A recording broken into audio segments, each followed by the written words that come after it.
Hammaga salom. Hozir men sizlarga Xatyobi kinoda to'r, ya'ni hech bo'lmasa kinoda to'r kinosini qanaqa tarjima qilganimni ko'rsatib bermoqchiman. Bu yoqda mana Kinopoiskga yuklangan o'zbekchasi 2 haftadan oshdi. Mana qozoqchasi va o'zbekchasi bor. Bu yoqda mana o'zbekcha matni bor. Ya'ni aktyorlar ham shu matnga qarab o'qishgan. Odatda men matnni tarjima qilib bo'lganimdan keyin matnni tarjima qilib bo'lganimdan keyin ustidan o'qib ko'raman. Ya'ni bu yerda aktyor gapiradi, o'shani ustidan mana bu matnni o'qib ko'raman. Hozir shu jarayonni ko'rsatib beraman. Qachon kelasiz, papa? Men sizni qattiq sog'indim. Canım çok bir sinir sağladı. Benim zaten şekilde bir koşuyor. Kalasınlar.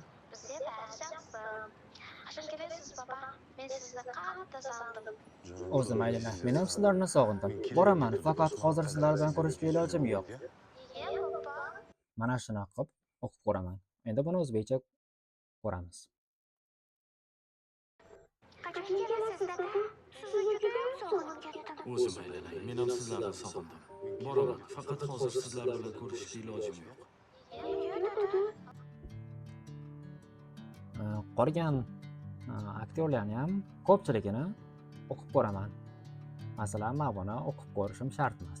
Chunki bu o'zbekchasida, ya'ni qozoqchasida ham xuddi mana shunaqa qilib aytilgan, ya'ni "Ya qizim, men" deb aytilgan. Agarda boshqa bir uzunroq bo'lganda edi, men buni qilib o'qib ko'rish kerak bo'lardi. Qachonki bo'g'inlari bir xil bo'lsa, o'qib ko'rishim shart bo'lmaydi. Bu endi vaqt tejash uchun. Masalan, men buni o'qib ko'rishim kerak bo'ladi. Chunki uzun ishonch hosil qilishim kerak. Ya'ni bu matn mana bu qozoqcha audiodan uzun yoki kalta bo'lib ketmasligi kerak.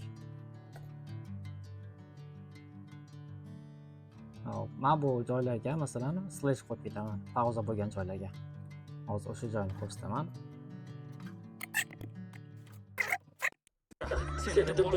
Topshiriqqa bizni odamimiz bilan borasan.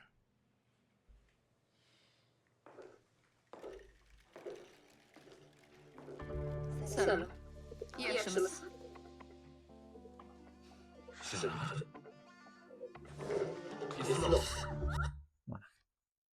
O'rtada kichkina bir pauza qildi. O'shanaqa joylarga pauzani bildirish uchun shunaqa slash qo'yaman. Umumiy jarayon shulardan iborat.